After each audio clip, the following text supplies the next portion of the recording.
Bien, buenos días. Hoy vamos a trabajar algunos elementos que hemos estado revisando en este curso,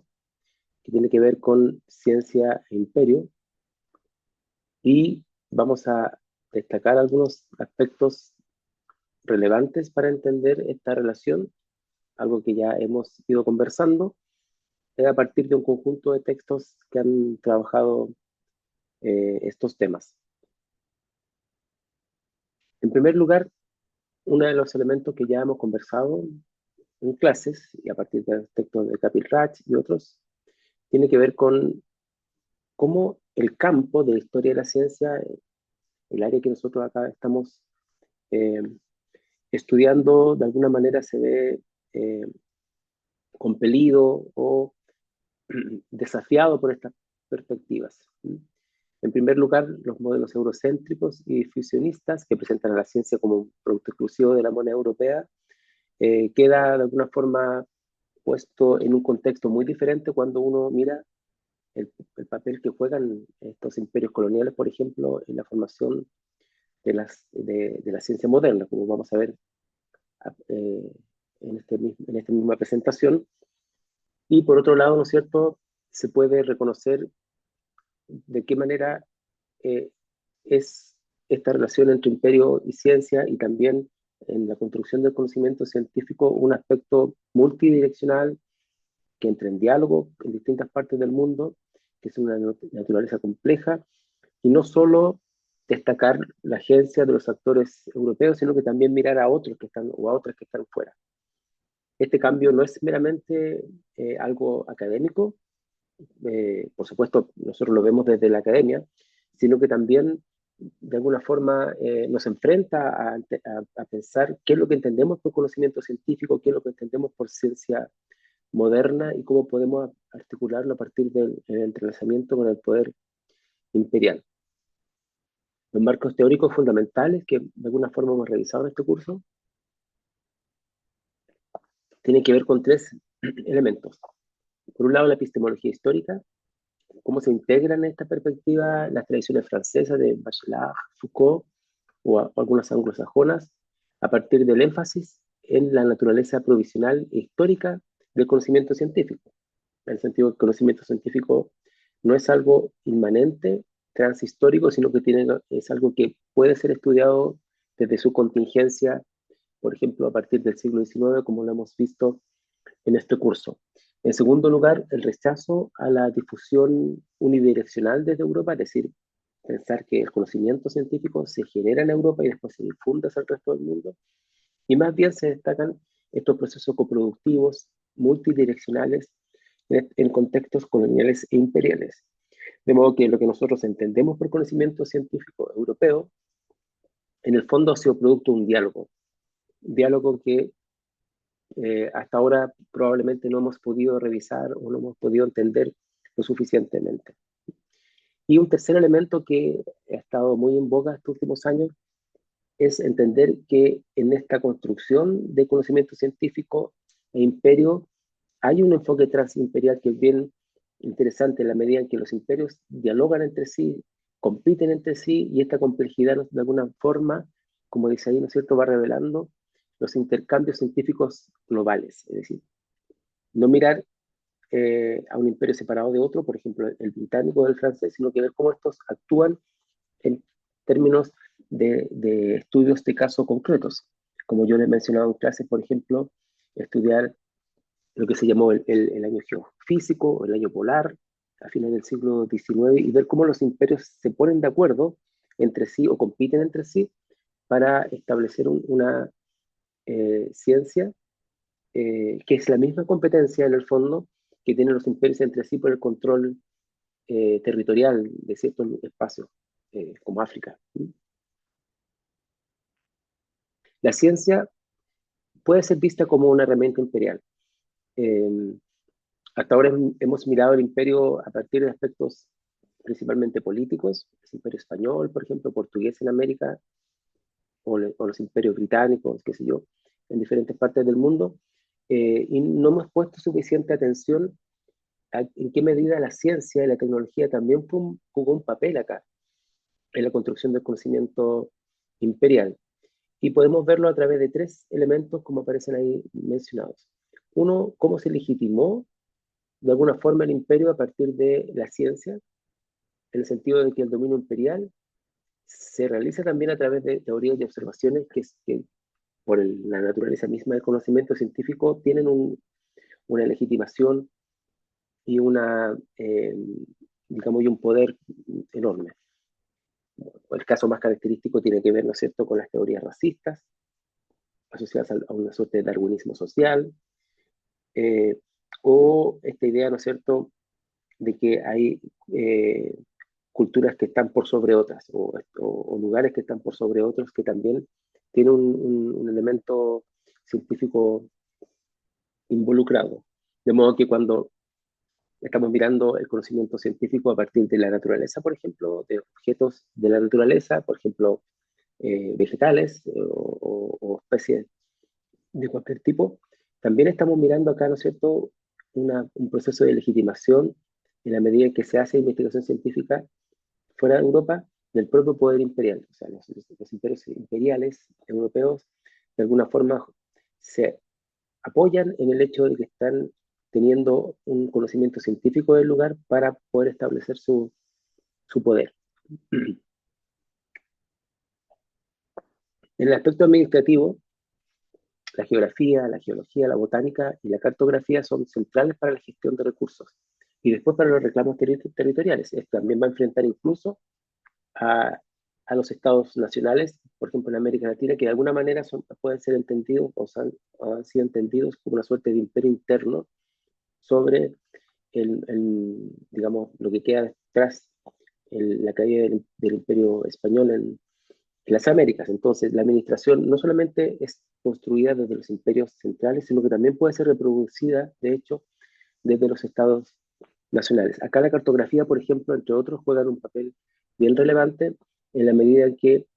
se están buscando los límites de las naciones o los límites territoriales, y el conocimiento cartográfico es fundamental, como también el astronómico, que es la base del conocimiento eh, cartográfico. En toda la administración, por ejemplo, de las especies botánicas, interesadas, digamos, en términos imperiales, como podría ser especies tropicales, ¿no es cierto? El café, el cacao, o qué sé yo, o también, ¿no es cierto?, el té, en otro sentido. Ahí la botánica juega un papel muy importante, ¿no es cierto?, como parte del conocimiento científico que permite eh,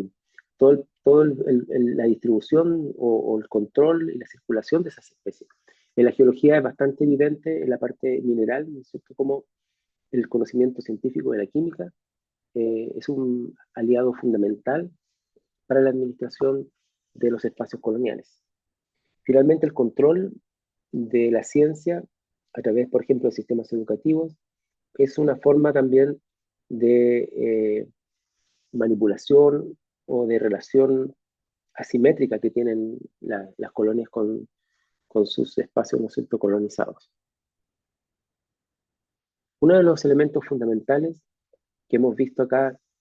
en clases también tiene que ver con lo que se llamó la crítica al difusionismo eurocéntrico. Los modelos difusionistas, como dice ahí, simplifican excesivamente los flujos complejos y multidireccionales del conocimiento, oscureciendo la agencia de los actores no europeos. Lamentablemente, el modelo difusionista, pensar que la ciencia tiene su origen en Europa y después se difundió hacia el resto del mundo, es un aspecto fundamental de cómo se entiende la ciencia incluso hasta hoy día, a pesar de todos los estudios que han demostrado, ¿cierto?, que el modelo tradicional del difusionismo tiene muchos límites. Por ejemplo, presentar a Europa como el único origen de la ciencia moderna es un límite porque el conocimiento es algo que está distribuido y a lo largo de todo el planeta y en distintos grupos, no solamente en Europa. Al mismo tiempo, esta perspectiva difusionista trata al resto del mundo como receptores pasivos y no ve la parte activa en la generación de conocimiento o, por ejemplo, a través de conocimiento que ellos tienen de las especies vegetales, de la naturaleza en general, de cómo la conducta que tiene la atmósfera, etcétera, o también, ¿no es cierto?, respecto a los minerales, eso se ve meramente como pasivo. Y nuevamente para realzar la figura europea. También está muy vinculado esta visión eurocéntrica a la ideología del siglo XIX, como el colonialismo como tal, las teorías raciales, incluso el nacionalismo. Finalmente, este modelo eurocéntrico ignora la coproducción del conocimiento. Hoy sabemos que el conocimiento científico, como todo tipo de conocimiento, nunca es producido desde una sola matriz o desde un solo espacio. Siempre está coproducido en diferentes niveles y en diferentes espacios que se van entrelazando, concadenando entre sí. Entonces, concebir el conocimiento científico solo como algo que se produjo en Europa es algo que limita mucho nuestra perspectiva del propio conocimiento científico. Esta perspectiva de la coproducción del conocimiento ha sido una forma muy, muy importante de reformular estas maneras de entender lo que es el conocimiento científico moderno, porque le ha dado importancia a las zonas de contacto donde los grupos interactúan entre sí y a la pluralidad de tradiciones científicas que de alguna manera son cooptadas muchas veces bajo un modelo hegemónico de Europa. Un elemento que se ha considerado a partir de cómo se entiende esta relación entre ciencia e imperio tiene que ver con las metodologías postcoloniales y decoloniales. En particular por tres elementos que son bien relevantes para nuestro trabajo. Uno tiene que ver con el pluralismo epistémico, reconocer las múltiples epistemologías, los múltiples sistemas de conocimiento, por ejemplo, indígenas o subalternos, que de alguna manera desafían las pretensiones universalizantes de la ciencia occidental. Sabemos que la ciencia, por definición, se concibe como algo universal, es decir, lo que tiene una validez en un lugar tiene que tener validez en otro, eso estamos de acuerdo, digamos. Lo que sí se puede criticar es que solo lo que se entiende por ciencia en Europa tiene que tener, a su vez, ¿no es cierto?, una validez en todo el planeta. No me refiero a las leyes, por supuesto, sino que me refiero a la idea del conocimiento, en el sentido de que lo que se concibe como conocimiento, por ejemplo, de la botánica, tiene que ser a partir de esta perspectiva solo considerado desde el punto de vista europeo. La relación entre la botánica, por ejemplo, y la medicina a partir de las plantas, ¿no es cierto?, se enriquece mucho más si no solamente se considera las tradiciones científicas europeas de cómo se relacionan con las plantas, sino que se le amplía a otros lugares. Y ahí entonces podemos, ¿no es cierto?, pensar que la ciencia reconoce otras tradiciones y otras relaciones con la naturaleza que pueden complementarse a las tradiciones europeas. Evidentemente no negando la validez universal que tiene la ciencia en sí, pero sí negando la validez solamente occidental que tiene la ciencia. Creo que más que universal, lo que se discute es la validez del occidente como un modelo único y universal. En el fondo hay que provincializar Europa para poder entender cómo se pueden vincular la ciencia europea con otros espacios. Por otro lado, estas metodologías traen innovaciones metodológicas a partir de comparaciones multiniveles, lo que también se considera la desobediencia epistémica, por ejemplo, y la desvinculación de marcos coloniales, que son muy importantes para entender esta reformulación de la idea de ciencia e imperio. Finalmente, esta integración del conocimiento indígena en currículos científicos y el desarrollo de pedagogía sensible a contextos de historias locales puede ser también una parte educativa donde nuestro trabajo puede está de alguna forma teniendo un vínculo social más allá de lo que hacemos en la academia. Dentro de los trabajos que aparecen en la discusión bibliográfica que dio curso a esta presentación, está la diversificación geográfica de los estudios, es decir, no solamente estudiar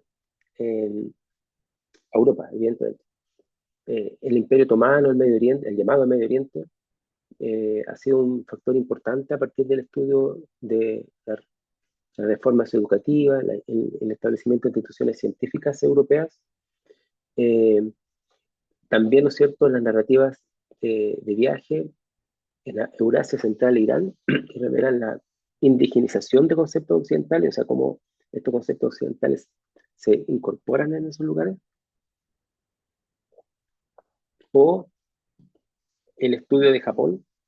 como un sitio de meteorología colonial, de alguna forma asumido por los científicos occidentales, que va a jugar un papel también para entender, ¿no es cierto?, el propio desarrollo de la subdisciplina o de la disciplina meteorológica. Un aspecto importante que he mencionado tiene que ver con las redes científicas transimperiales, es decir, no mirar a los imperios en sí mismos, o sea, el imperio español en América, el imperio francés en África, el imperio británico, qué sé yo, en Australia, o en América del Norte, sino ver cómo los imperios están vinculándose entre sí, cómo intercambian teorías y conexiones, cómo construyen rutas entre sí, cómo hacen circular especímenes en redes locales, cómo adaptan y adoptan técnicas. Entonces, este fenómeno va a ser muy interesante porque nos permite, ¿no es cierto?, mirar a través de estos contactos imperiales la circulación del conocimiento. El océano acá es un sitio clave de la actividad científica imperial que podemos mirar, ¿no es cierto?, en nuestra perspectiva interrelacionada, más allá de la idea del centro-periferia, y pensar que todo tiene que ver solamente con Europa y su expansión en el resto del mundo. Un aspecto que también se ha estudiado tiene que ver con la disciplina científica en proyectos imperiales, como ya he mencionado, ¿no es cierto?, geofísica, geología botánica, cartografía. El caso más particular es el caso de Yi, de Japón, donde la geofísica y la arqueología fueron integrales para la modernización de Japón, como por ejemplo fue el factor que jugó el terremoto de Novi de 1891, que está enmarcado como un desastre nacional, pero ha sido de alguna manera controlado por discursos de modernidad y resiliencia científica frente al fenómeno. Los mapeos geológicos apoyaron la industrialización también, la autosuficiencia militar y facilitaron la emergencia de Japón como una potencia imperial moderna. O sea, podemos mirar incluso estas perspectivas imperiales no solamente desde Europa, sino que a partir de los propios imperios más, más localizados. Un aspecto que ya hemos discutido en las clases tiene que ver con la materialidad y cómo la materialidad se ha transformado en un campo de estudio fundamental para entender la historia de la ciencia y la tecnología. Cuando se la vincula con la movilidad del conocimiento, también, ¿no es cierto?, el aspecto imperial juega un papel muy, muy importante, puesto que revela las limitaciones prácticas y los enredos del conocimiento imperial, las dificultades que tuvo. Por un lado, los instrumentos científicos requieren infraestructuras logísticas complejas, ¿no es cierto?, que son muy desafiadas en estos espacios de construcción imperial más allá de Europa. Al mismo tiempo, la circulación global de especímenes botánicos y zoológicos muestra, ¿no es cierto?, las dificultades materiales de la ciencia colonial, en la medida en que tiene que ser transformados en un objeto móvil, que no se descomponga en el camino y que logre llegar, ¿no es cierto?, de la periferia al centro, normalmente a los jardines botánicos, a los zoológicos en parte, pero sobre todo a los museos de historia natural. Y finalmente las redes de comunicación científica que dependen de la correspondencia, las revistas académicas y las redes que atraviesan los imperios. Y ahí es muy relevante ver cómo las sociedades científicas inauguran y construyen revistas, cómo se hacen congresos internacionales donde se discuten temas como por ejemplo sobre meteorología o sobre astronomía, que son grandes congresos que se hacen principalmente en Europa. Y estos tres elementos, los instrumentos, los especímenes y el conocimiento, muestran la movilidad del conocimiento enmarcado en aspectos imperiales. Más allá de los países que participan, es importante ver, ¿no es cierto?, cómo están disputando un poder imperial sobre la base del conocimiento científico. El papel de actores no europeos y la coproducción del conocimiento va a ser fundamental. El papel de los pueblos indígenas, de los expertos locales y extranjeros no europeos, ¿no es cierto?, como de alguna forma como gatekeeper, que están autorizando, dejando entrar o no, ¿no es cierto?, cierta circulación. Y también ver cómo muchas veces estas aportaciones, estas contribuciones de estos actores no europeos han sido segmentadas, oscurecidas por las propias disciplinas o las dinámicas del poder colonial que asocian el conocimiento solo a aspectos asociados con Europa. Y lo que hemos hecho este último tiempo es recuperar y destacar las agencias locales, las agencias no europeas en la historia de la ciencia, que ha sido una manera de revitalizar también la disciplina hacia nuevos horizontes. Tenemos algunos ejemplos, por ejemplo, en la ciencia otomana, del Imperio Otomano, como la modernización política, la integración económica, la parte identitaria, la salud pública, ¿no es cierto? Son fenómenos que pueden ser vistos a partir de la ciencia, donde el estudio científico, más allá, incluso de Europa, puede ser, ¿no es cierto?, entendido desde una perspectiva más regional. ¿Cuáles son las brechas que tenemos, ¿no es cierto?, en la investigación actual para entender la historia de la ciencia? Lo hemos mencionado acá, pero debiéramos eh, considerarlo. Primero, la notable falta de investigación sobre las prácticas científicas de imperios europeos. Conocimos muy poco cuáles eran los sistemas de conocimiento, por ejemplo, indígenas, cuál era la forma de relacionarse con la naturaleza, de generar conocimiento sobre la atmósfera, sobre las plantas, sobre las especies, porque todo está mediatizado por Europa y con la idea de que el conocimiento científico comienza cuando llegan los europeos. Y ahí hay un trabajo muy largo que hay que hacer, muy complejo, para encontrar las fuentes documentales que nos permitan encontrar ese conocimiento no europeo. El aspecto material y logístico también ha sido poco explorado, cómo se mueven los instrumentos, cómo se mueven las personas, cómo se construyen las redes de conocimiento particular que permiten que los viajeros lleguen de un lugar a otro, que se financien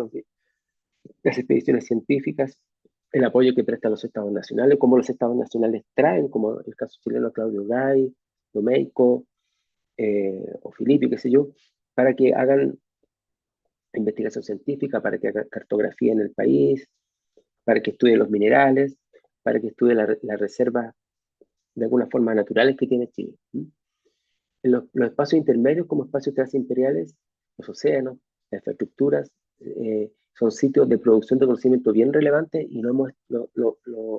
tiene suficientes estudios para el caso, por ejemplo, sudamericano, que podría ser bien importante de hacer. Evidentemente, eh, estos archivos están muy repartidos en diferentes partes, se necesitan, en la medida que no estén digitalizados, por supuesto, recursos económicos para poder ir allá, pero también un manejo multilingüe, porque están en diferentes idiomas que uno debe manejar al momento de enfrentarse a los documentos, a las cartas, a las notas de viaje, a los relatos de viaje, que por lo general no están en español, entonces, no tanto en inglés, por ejemplo, para el siglo XIX, sino que también en francés o en alemán. Entonces, son idiomas que uno debiera manejar para poder, o por lo menos a nivel de lectura, para poder entrar en estas perspectivas, a lo menos esos tres idiomas junto con el español, lo que hace muy compleja, por supuesto, el estudio de estos temas. Las futuras investigaciones en estos ámbitos eh, son temas que ya hemos discutido acá, ¿no es cierto? En la cultura material, la movilidad de las especies, instrumentos, buscar los archivos no europeos, ¿no es cierto? Tratar de encontrar estas perspectivas, entender mejor los sistemas de conocimiento indígena y cómo funcionaron también las estructuras transimperiales, por ejemplo, los cables telegráficos, los jardines botánicos, toda la infraestructura que permitió, ¿no es cierto?, habilitar que el conocimiento científico pudiera circular. Ahí dejo sentado el tema de los cables telegráficos, creo que uno de los temas fundamentales para entender estas relaciones transimperiales. ¿Qué es lo que nos queda ahora? Tratar de comprender nuevamente, ¿no es cierto?, cómo funciona esta relación de imperio y ciencia, cómo ha evolucionado de estos modelos eurocéntricos y de funcionistas hacia enfoques que hoy día los vemos mucho más matizados, más plurales, que entran en diálogo.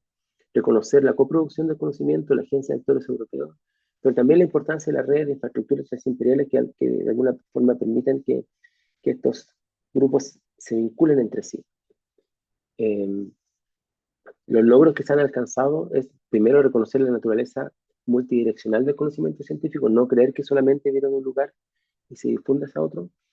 Segundo, la integración de perspectivas postcoloniales y decoloniales que nos muestran una visión muy diferente de lo que entendemos por ciencia colonial. Tercero, diversificar geográficamente los estudios de caso, no solamente estudiar, por ejemplo, los casos de los contactos de Inglaterra, por ejemplo, o Francia, sino que también integrar a otros espacios, incluso a espacios que podría pensarse no están directamente relacionados con estos imperios del siglo XIX en este caso, pero sí con la formación de los estados nacionales tras la caída del imperio español en América. Finalmente, atender a las dimensiones materiales e institucionales, no perder esa perspectiva eh, de la dimensión de la dimensión material. ¿Qué nos queda por adelante? Adoptar perspectivas globales que dialoguen, que sean decoloniales, que ofrezcan relatos mucho más ricos, complejos y justos también, porque reconocen el papel de otras figuras, en los entrelazamientos entre ciencia e imperio. Creo que eso es uno de los elementos fundamentales para poder entender cómo se ha dado esta relación entre ciencia y tecnología.